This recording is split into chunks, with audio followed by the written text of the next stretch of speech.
So would you explain the difference between combustion oxygenation as in the Krebs cycle and other destructive oxidation in your view, please? Well, oxidation is combustion. It's a transfer of electrons from a reducing agent to an oxidizing agent. So the electrons are going to come from something like hydrogen or carbon to oxygen. Oxygen's the oxidizer. In the case of your car fender, it's iron. It's got electrons and it rusts. And we would call that a pathological oxidation process. It's not overt combustion, but it's a destructive oxidation process, which you don't want. The mitochondria, your cell furnaces, that's what they are. They're furnaces. There's fire in your mitochondria. Only nature, God, in His wisdom, channeled that fire. Instead of producing open flames, nature channeled the combustion to generate energy in the form of ATP, or heat,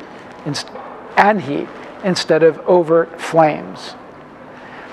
You need that. That's combustion. That's furnace. That's oxidation. It's a fire. So the input to a combustion is fuel and oxygen. And the output is what? And the output is going to be carbon dioxide, water, and ATP, with a lot of byproduct called superoxide. 5% of the combustion that goes on in your mitochondria is superoxide. People don't realize that. And I didn't realize it until I saw some books that I encourage all of your people to get by a man named Randolph Howes, Howes, MD, PhD, who's written a series of books on this subject and says, you don't want antioxidants, you want oxidation. The whole issue is getting oxidation going. Then you make energy. If you don't have oxidation to make energy, then you can't contain the byproducts, which are normal, and they're going on. And everybody's thinking, oh, these free radicals. The body has a continuum, it's a spectrum of molecules that are oxidants, that are pro-oxidants. Hydrogen peroxide is one, peroxynitrate is one. Bleach, sodium hypochlorite or hypochlorous acid is one. Singlet oxygen is one. Ozone is one. The body actually makes ozone. These are a continuum. The body, nitric oxide, that's a free radical too. Too much nitric oxide is known to cause damage, but not enough nitric oxide, you don't get vasodilation. Or in our case, we might not get the erections we want.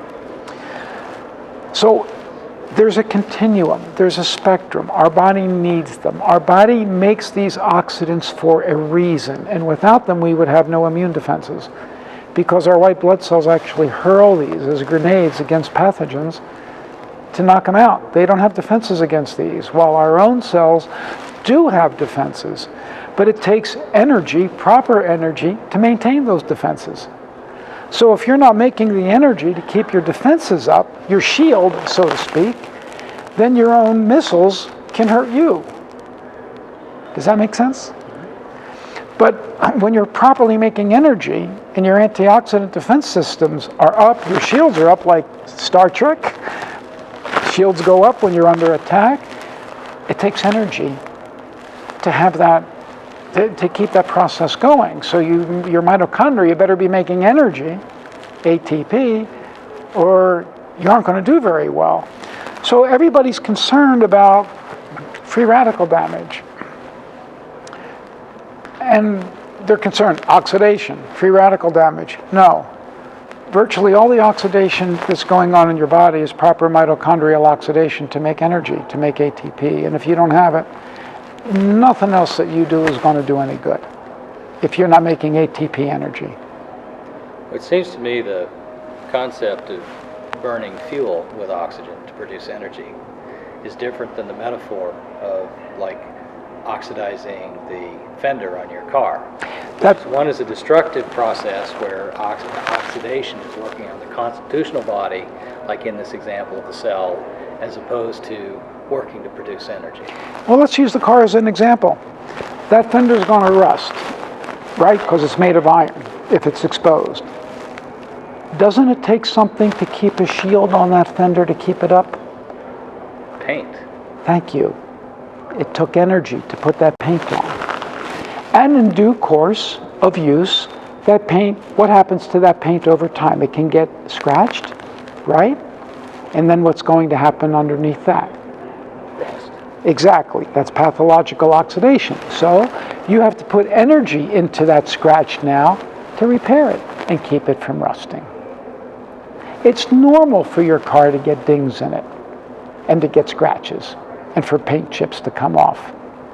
You have to put energy into it to keep that pathological process from happening.